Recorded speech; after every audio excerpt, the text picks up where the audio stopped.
This afternoon, my husband casually mentioned that my mom is moving in and instructed me to get all my things out of the room and into the yard before then. I was taken aback, sitting on the couch reading the newspaper, and nearly dropped a plate while doing the dishes in the kitchen. His remark was so unexpected and nonchalant that I was left dumbfounded. Confused, I asked him to clarify. "What do you mean?" He looked at me with a hint of frustration, gripping the newspaper tighter. "Don't you get it? Let me make it simple for you. My mom is moving in. We need the room you're using because she'll need it. So move your stuff to the yard." I was stunned. He had never mentioned this before, and I wished he had at least discussed it with me beforehand. Still, I didn't argue. I just nodded and said, "Okay, I'll move everything out." "Good," he replied. "Make sure you do it quickly. Now you'll have a chance to learn some housekeeping skills for Mom." I was speechless. I knew he was close to his mother, but this felt like an extreme measure. I must have been too shocked to respond. It was clear he had asked her to move in without prior notice, and the suddenness of it all left me feeling helpless. With a forced smile, I agreed. "Got it, I'll get everything out." As soon as the conversation ended, I pulled out my smartphone and made a call. I wasn't going to let this go unaddressed. My husband looked at me, puzzled. "Who are you calling?" he asked, but I didn't bother explaining. "Hey, I'm back," I heard a voice call out as soon as my husband Tom returned from work. Tom and I had been married for 2 years. We met shortly after I graduated college and started working for an apparel company, and we quickly fell in love and married. "Welcome home," I greeted him, rushing from the living room to the entrance. "How was your day? What about dinner?" It was a routine I followed to avoid upsetting my domineering husband. "I'm starving. Let's eat first," he said, and I hurried to prepare dinner. "Grilled fish tonight. Looks delicious.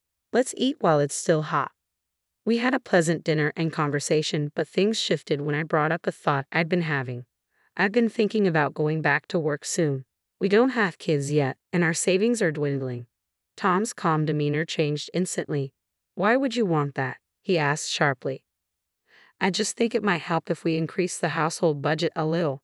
That way, I wouldn't need to work," I explained. "Are you saying my income isn't enough?" he snapped. "That's not what I meant at all," I defended. "I'm just suggesting that if the budget were slightly better, I wouldn't need to go back to work." Tom responded curtly, "I give you $250 every month. Isn't that enough?" I had always intended to continue working, but the conversation took a turn I hadn't anticipated. Before we got married, I had made it clear to my husband that I wanted to have children. He didn't agree, preferring that I focus on staying home. The monthly allowance he provided was just $250, which was unrealistic even though we lived in a house inherited from my late grandfather with no mortgage.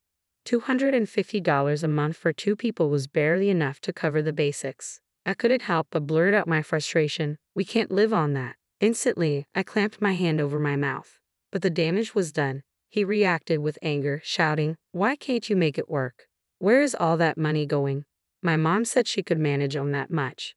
His reaction was fueled by a sense of obligation to his mother. After losing his father in a traffic accident during middle school, he had been raised by her, and it seemed he had developed a deep reliance on her opinions.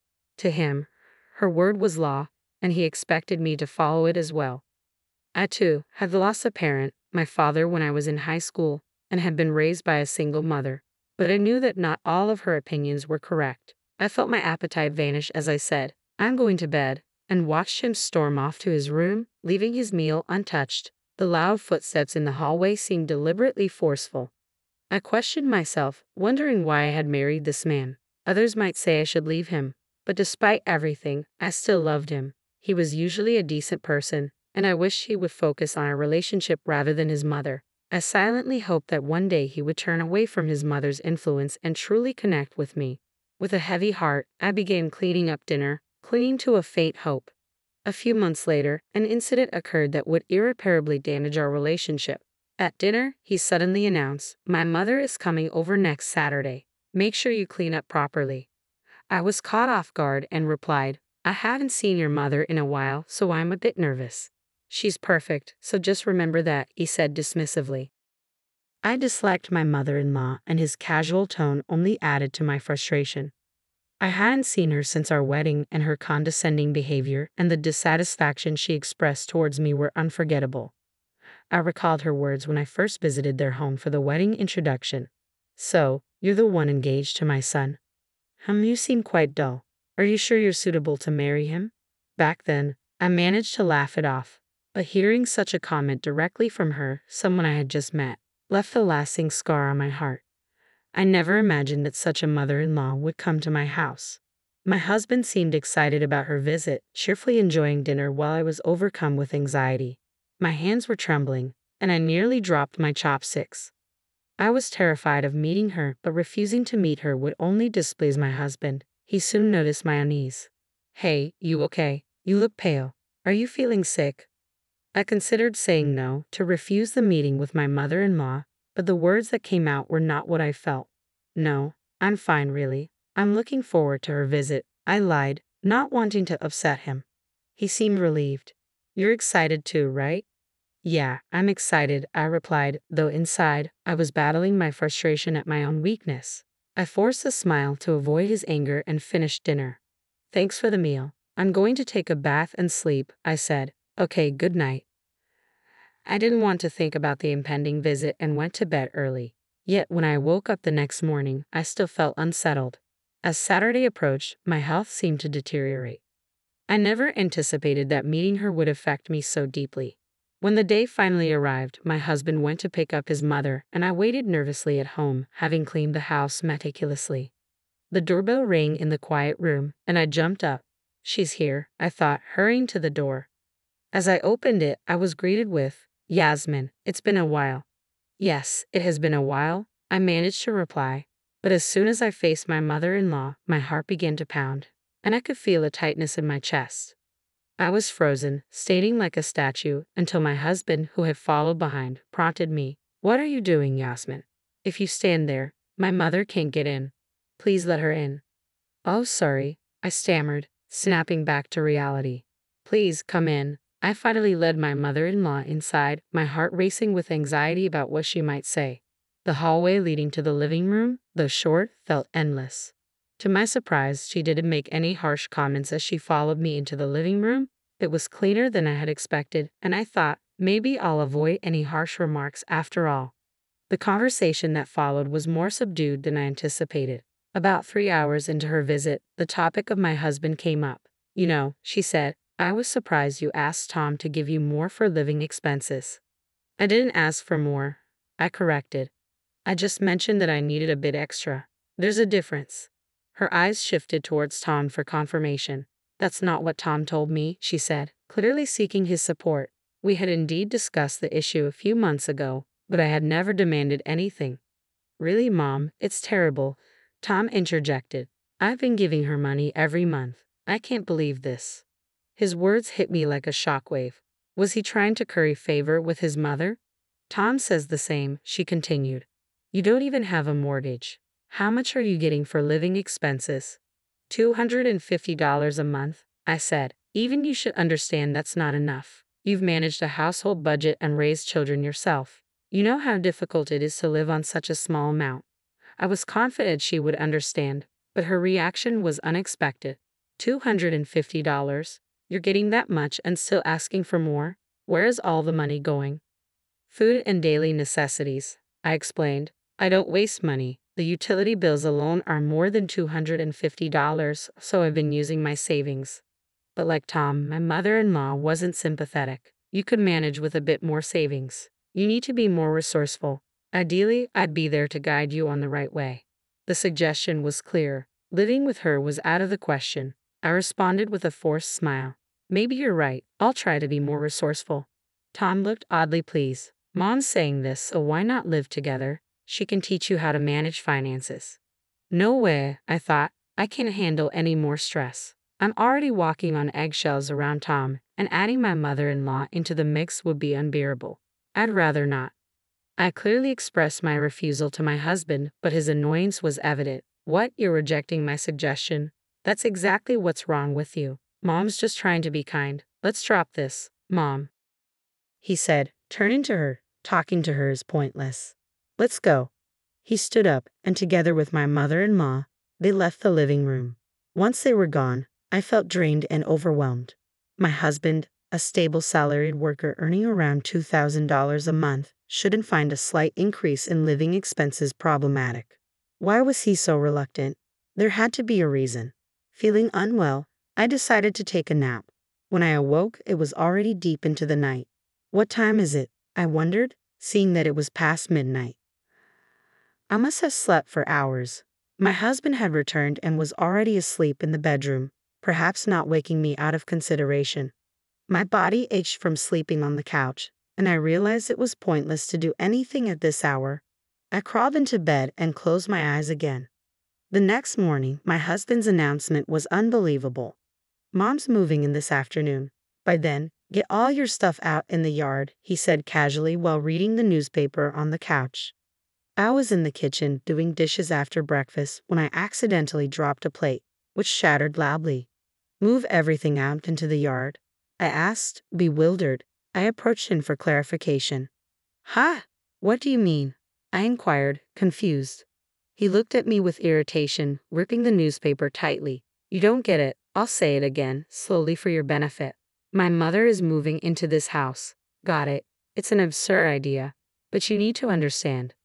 My mind struggled to process the situation. He had never mentioned this before. I wished he had discussed it with me. Despite my shock, I listened without arguing. "She needs a spare room," he continued. "That's why we're using your room. If there's stuff in the way, just put it all out in the yard. Lucky you. Now you can learn housekeeping from her." I was left speechless. I knew my husband had a strong attachment to his mother, but this was crossing the line. It seemed clear that he must have already discussed living together with her when he returned yesterday. I was stunned by the sudden decision for his mother to move in. Nothing else seemed to matter anymore. "Fine, I'll put everything out," I said, barely containing my frustration. "Got it. Make sure you do it right." The moment our conversation ended, I pulled out my phone and made a call. I wasn't going to let this go without a response. My husband looked at me, puzzled. "Who are you calling?" he asked, but I ignored him. I meant what I said. I would move everything out, but I didn't want to live with a mama's boy any longer. If his mother was that important, they could be together. My anger had turned into a deep resentment. "Yes, that's right, including the land." "Yes, please," I continued, speaking to the real estate agent. My husband's voice grew louder and more impatient as he shouted, "Are you even listening? Stop making calls on your own." I continued talking, undisturbed. This house, inherited from my grandfather, was now my property, and I had the right to do whatever I wished with it. If my husband and mother-in-law were making unilateral decisions, so could I. After ending the call, I finally turned to my husband. "Stop it. You're being so noisy. Can't you see I'm on the phone? It's incredibly rude." "What kind of way is that to talk to your husband?" he snapped back, clearly annoyed. "I can't stand this any longer," I retorted. "You act so superior, but you don't even contribute properly to our living expenses. How are you any better? You make nearly $2,000 a month but only give me $250. Where is the rest of the money going? Are you having an affair or something?" His face turned red with rage. He slammed the newspaper onto the floor and grabbed me by the collar. "An affair? Don't joke about that. Why would you accuse me of that when I'm working hard every day?" Despite his anger, I remained calm. "Then why don't you contribute more to our household? If you're not doing anything wrong, there's no reason you can't. I'm not asking for all your salary, nor have I restricted your allowance." His tone softened slightly. "Well, yes, but men have their own social obligations," he said, still defensive. "I see, so you expect me to handle everything at home while you enjoy yourself outside. I'm just a convenient housekeeper to you." His grip on my collar loosened, indicating I had hit a nerve. He attempted to change the subject, but it was clear. "Anyway, my mother will be moving in today. I might increase the living expenses a bit," he said, heading back to the living room. I called after him. "That's fine, but I'm not planning to live together. If you really want to live here with your mother, I'll leave." He turned back, clearly surprised. I couldn't imagine continuing to live with him and my mother-in-law under these circumstances. Exhausted from this life, I kept my gaze cold. He noticed and approached me again. "Are you really going to leave?" "Of course. I'm leaving right away," I replied firmly. "Just wait a moment." I went to my room and returned with copies of the petition for divorce, marriage certificate, and summons from the court. I handed them to him as he slumped on the sofa. Here, look at these. Are you sure about this? Don't come back regretting it.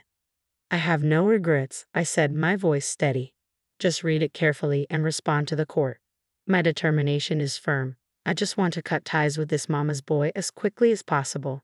From now on, I'll leave everything to my lawyer. Well, thank you for everything, I added, preparing to leave with my belongings. There's no alimony, right? I haven't done anything wrong, I asked, making sure. Sure, that works for me, he replied, relieved. To avoid any trouble later, let's agree in writing not to divide any assets. His face softened, clearly relieved not to have to pay alimony. We signed an agreement to forgo any alimony and not to divide any property. This formalized the end of our marriage. An hour later, just as I was about to leave with my packed belongings, my mother-in-law arrived. Where are you going with all that luggage? She asked. I'm leaving this house, I said. Please discuss the details with Tom. I wish you both happiness, I said with a smile, feeling a sense of liberation. The prospect of never seeing them again made my heart lighter. The world outside seemed brighter than ever. It had been a long time since I felt this clear-headed. First, I went to see my lawyer to discuss the next steps, then visited a real estate agent to arrange a new flat. I couldn't move in immediately, so I spent the week in a hotel. I hadn't heard from my ex-husband, and I figured he and his mother were probably settling into their new routine. That was until he called. Speak of the devil, I muttered, answering the phone. He sounded furious. What's this about an eviction notice? He shouted. Calm down. What's happened? I replied, brushing my teeth in the bathroom. I set the phone down to rinse my mouth, but his angry voice still reached me faintly. What are you doing? This isn't a joke, he snapped. I picked up the phone again and moved to the bedroom. You never change, always so angry, I said, but let it go. Never mind that. Answer me, he demanded. All right, the eviction notice. The house you and your mother are living in no longer belongs to anyone. That's probably why you received it, I explained. He seemed bewildered. You don't understand, so we'll explain again, I said firmly. I hold the rights to that house. It's now owned by the real estate company and is going to be sold. No way. That's so unfair. You didn't tell me about something this important, he yelled, shocked and enraged. You didn't share anything significant with me either. You decided to live with your mother without consulting me. It's too late now. If you don't hurry up with the move-out process, you'll be reported, I said coldly. That house was our joint property. You can't just sell it like that. It's invalid. Cancel it, he protested. Are you stupid? Did you forget we both signed an agreement that there would be no division of assets? That house was mine from the start, and I can do whatever I want with it, I said, pushing him away. His reaction confirmed he had completely forgotten the terms of the contract. His disregard for everything related to me had worn me down. I felt a wave of disappointment as I tried to end the call. Are we done? Do you understand now? This is the last time I'm discussing this, I said, preparing to hang up. Hey, wait, we have nowhere to go if we get kicked out suddenly, he exclaimed. That's not my problem. You've been stingy all this time, so you must have plenty of money. Figure it out. Why don't you rent a flat or a house? I responded coldly before ending the call. His once assertive tone faltered, and he began stumbling over his words. I don't have any money. I don't have any savings. I can't believe it. How can an adult have no savings at all? How unplanned can he be? My indignation flared. If he'd been in front of me, I might have struck him. Really hopeless, I muttered, shaking my head. I was right to divorce you. You're old enough to have savings, yet you contributed nothing to living expenses and just squandered money. There's no way I'm helping you. His pleading only steeled my resolve. Please, just a little bit, he started. Why don't you ask your mother? That's a good idea. So goodbye, mama's boy. Don't ever contact me again. I ended the call with finality and immediately blocked his number. Why should I help someone like him? If he seriously thought he'd get aid from me, he was mistaken. After everything was settled, I lay down on the soft bed of my new place, gazed at the ceiling, and proudly gave it the middle finger. 2 weeks later, I moved into my new flat. It's smaller than my old house, but it's clean and I feel quite content. My ex-husband and his mother eventually left the house. The real estate agent informed me they resisted initially but vacated when threatened with police involvement. They had underestimated me even after the divorce. I resumed my old job, and the warm welcome from my colleagues was heartening. One day, a colleague invited me to lunch and asked, "Is it okay if I ask why you got divorced?" "Well, it's complicated," I said. "Let's talk about it over drinks sometime. But I do have a question. I haven't seen Tom around lately. What happened?" "Oh, right, you don't know," my colleague said, their expression changing. "Tom officially resigned due to distress.